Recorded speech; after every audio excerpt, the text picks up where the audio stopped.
Bonjour à tous, je suis vraiment ravie de vous présenter aujourd'hui Sylvie. Bonjour Sylvie. Bonjour Nelly. Alors vous verrez avec Sylvie, une fois n'est pas coutume sur ma page, nous n'allons pas parler que d'orthographe, d'accord? Bon, par contre, on va parler d'un sujet qui me plaît beaucoup, beaucoup moins que l'orthographe, vous allez voir après. Mais Sylvie, c'est la coach positive. Alors ça, c'est classe, ça me convient. Et Sylvie, on se rejoint sur un thème vraiment très cher pour moi, c'est la confiance en soi. Donc, toutes les deux avec Sylvie, nous travaillons sur la confiance en soi, sur l'estime de soi, sur comment est-ce qu'on construit cette confiance en soi. Moi, par rapport à l'orthographe, et Sylvie, c'est plus par rapport aux femmes. Et notamment, attention, Sylvie travaille sur un de mes points faibles. Sylvie, tu travailles sur l'alimentation émotionnelle. Est-ce que tu peux nous dire ce que c'est? Oui, bien sûr Nelly. Alors, l'alimentation émotionnelle, c'est très large. Ça peut aller de la personne, alors je prends des exemples clientes, qui va se manger deux tartines de pain gris avec un petit peu de fromage blanc et du sucre, jusqu'à la personne, ben, comme moi dans mon histoire, qui pouvait manger 800 grammes de bonbons, se faire vomir, 6 paquets de Pépito, se faire vomir, 2 boîtes de cassoulet, se faire vomir. En fait, ce qui va qualifier tout ça, eh bien, ça va être la sensation de culpabilité.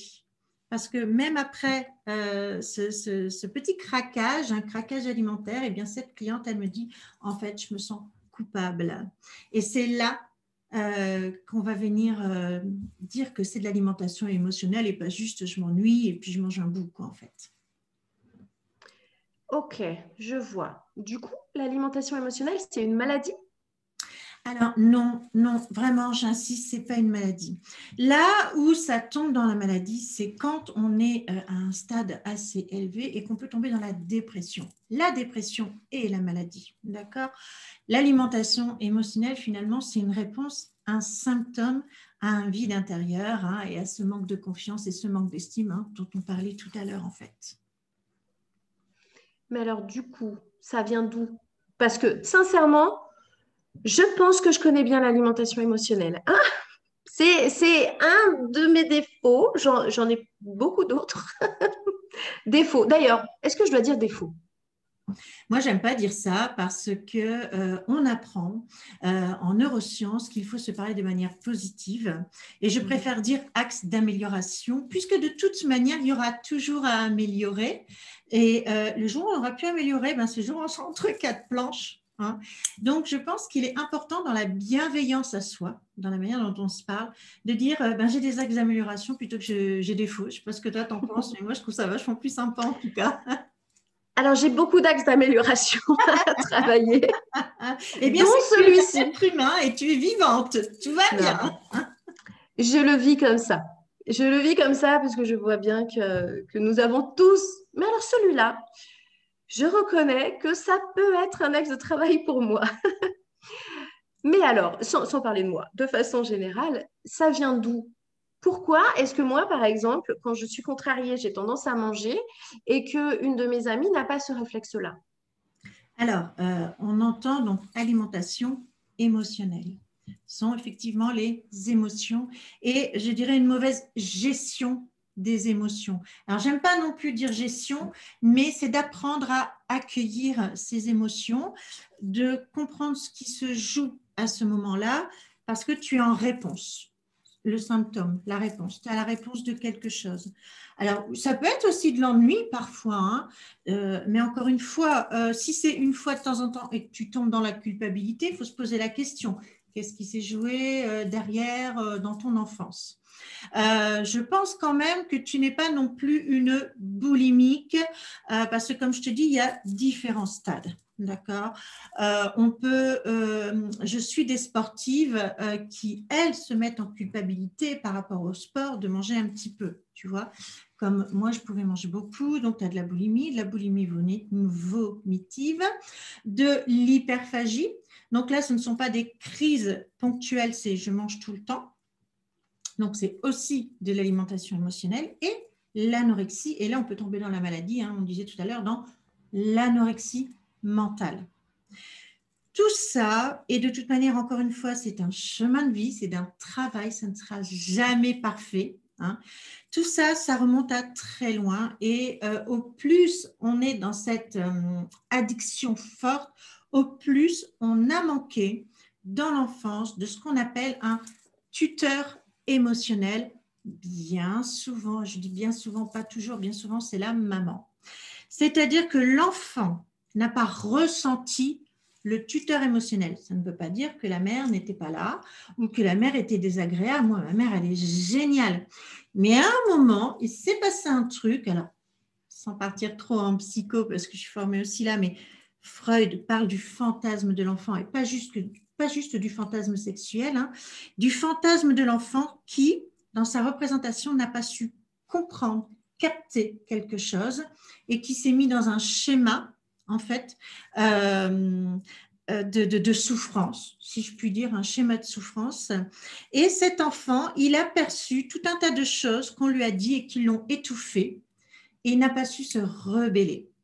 J'en parle dans mon spectacle, je crois qu'on mettra le lien en dessous, Nelly, où j'explique ça au travers de ma vie. Je suis montée sur scène il y a un petit mois. Et donc, cet enfant, dans ses émotions, il n'a pas pu exprimer. Il n'a pas pu avoir quelqu'un où il n'a pas pu s'autoriser à exprimer. Il s'est laissé étouffer. Et c'est comme si l'enfant, il était tout petit, mais que le corps de l'adulte avait grandi. Ce qui fait qu'il y a comme un vide, un décalage entre cet enfant qui est tout petit et cet adulte qui a grandi. Et ce décalage, plus il est grand, plus il faut le remplir, plus on manque de confiance, plus on manque d'estime, plus il faut bouffer. Parce que moi, je ne dis pas, c'était pas manger, ce que je faisais, c'était vraiment bouffer. Je suis montée 2 fois à 145 kilos. Et toute l'astuce dans la confiance, l'estime et surtout l'amour de soi, c'est de venir se nourrir justement de l'amour. Et comment on fait ça? On fait ça surtout en se connectant aux autres un petit peu à la fois, quoi. Je ne sais pas si ça répond. Dis-moi si tu as des questions. J'ai plein de choses qui me viennent. Déjà, bien entendu, j'ai vu ton spectacle, enfin ta conférence woman show, je ne sais pas comment on peut appeler ça. Bravo, je la mettrai dessous parce que c'est vraiment, tu racontes toute ton histoire. Parce que, donc, toi, tu es coach maintenant, voilà. Tu coaches et tu accompagnes les femmes, justement, qui peuvent rencontrer cette problématique, mais tu t'es vraiment basée sur ton chemin de vie que tu as analysé. Et du coup, tu as analysé la problématique, mais tu as refait ton chemin de vie en arrière pour aller vraiment comprendre. C'est ça? Oui. Voilà. C'est assez violent du reste.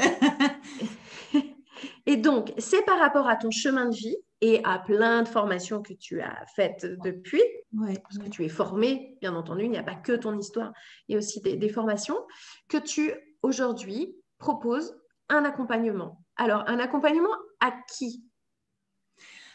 Pour qui? Toutes les femmes, alors moi j'aime dire que je permets aux femmes de se libérer du poids de leur alimentation émotionnelle. Mais il y a des femmes qui ne sont pas en surpoids, si elles sont vomitives, par exemple. Mais il y a quand même le poids dans le sens où ça obnubile, où on ne pense qu'à ça, où on se dit mais quand est-ce que je vais pouvoir ou faire ma crise, ou alors chouette, je suis contente, je tiens. Et souvent on craque en fin de journée parce qu'on a tenu toute la journée. Et le soir, ça pète, mais voilà, il n'y a plus rien dans les frigos, on vide tout, quoi, ça peut être une vraie tornade. Donc, j'accompagne toutes les femmes. Donc, j'ai un accompagnement intensif, mais d'abord, je leur propose un entretien d'une demi-heure pour voir si elles sont prêtes, elles, à s'engager. Parce que c'est un engagement envers soi, pas envers moi, mais envers elles-mêmes. Et moi, je vais aller retourner tout ça. Je vais aller les faire brainstormer, cheminer. Il va y avoir plein de choses à aller regarder en face et prendre la responsabilité de sa vie. Donc, on s'entretient une demi-heure et puis on voit si elle et moi aussi, on a envie de travailler ensemble. Et ça, c'est important. Je m'autorise le droit de dire à la personne, Non, ça ne se fera pas. Ça m'est déjà arrivé. Donc, on est bien d'accord, tu ne proposes pas des régimes.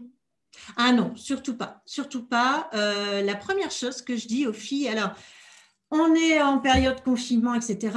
Je fais du séminaire de plusieurs personnes. La première fois que je dis aux filles en séminaire, les toilettes sont là-bas, il y a du PQ, il y a du pchit de sang bon, tu fais tes crises. On ne parlera pas de bouffe. Ça vient après, ça se règle après. Bien souvent, j'ai des filles qui arrivent à moi, elles en savent plus que moi sur tous les régimes possibles et imaginables, et pourtant j'en ai fait. Mais alors, elles connaissent les calories par cœur, et je leur dis, non, mais t'en sais plus que moi. Clairement, là-dessus, t'en sais plus que moi. Donc, si tu as fait tant de régimes, si tu en sais plus que moi et que tu en es rendu là, c'est peut-être qu'aujourd'hui, il faut faire autrement, non?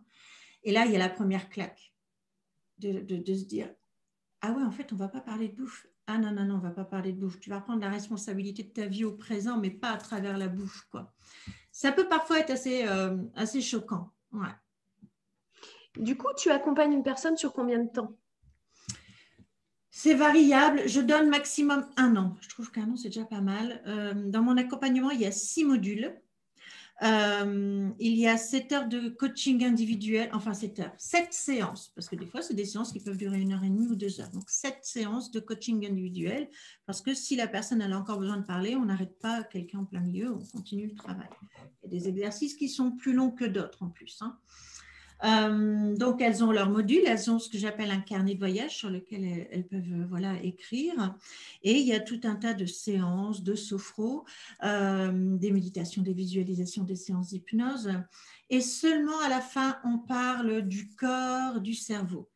Ce que je propose, c'est vraiment un accompagnement holistique, c'est-à-dire complet, corps, esprit, mental, individualisé. D'accord? C'est-à-dire, ce n'est pas un truc où on te laisse derrière ton ordinateur et débrouille-toi. Ça ne marche pas. Ça ne marche pas. C'est vraiment un melting pot de ce que j'ai vécu parce que j'ai fait plein de trucs déjà pour moi et de toutes les formations aussi que j'ai faites par la suite. Donc, c'est vraiment 26 ans de concentré. Donc, c'est vraiment c'est intensif, mais ce n'est pas fou non plus. Je veux dire, voilà, 1 an pour une transformation, je trouve ça très bien, quoi. Oui, et c'est ce qui m'a plu quand on s'est rencontrés, depuis qu'on se connaît, parce que voilà, moi, c'est à travers les mots MOTS.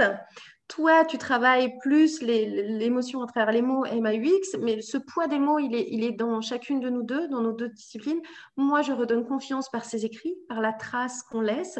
Toi, c'est par rapport à de comment est-ce qu'on se nourrit. Ouais, et de la Voilà. connexion à soi, ouais. Donc, mais toutes les deux, on travaille vraiment un petit peu, mine de rien, sur la même chose. À la base, la confiance en soi, comment se sentir bien, comment s'estimer en tant que femme ou personne en général. Mhm. Voilà pourquoi je trouvais intéressant de te montrer à ma communauté. Voilà, merci beaucoup Sylvie. Si par hasard, certaines personnes veulent te rencontrer ou même juste aller voir ce que tu proposes, juste voir un petit peu comment est-ce qu'on peut te retrouver. Alors, vous me retrouvez. Alors, j'ai un site blog, donc www.jesuispositive.com. Et puis, sur les réseaux sociaux, c'est Sylvie Bulot, comme le petit coquillage. Bah oui, Sylvie comme Sylvie Ôter, Vartan, donc. Bulot, ôté, voilà, oui, comme le petit coquillage, la coach positive.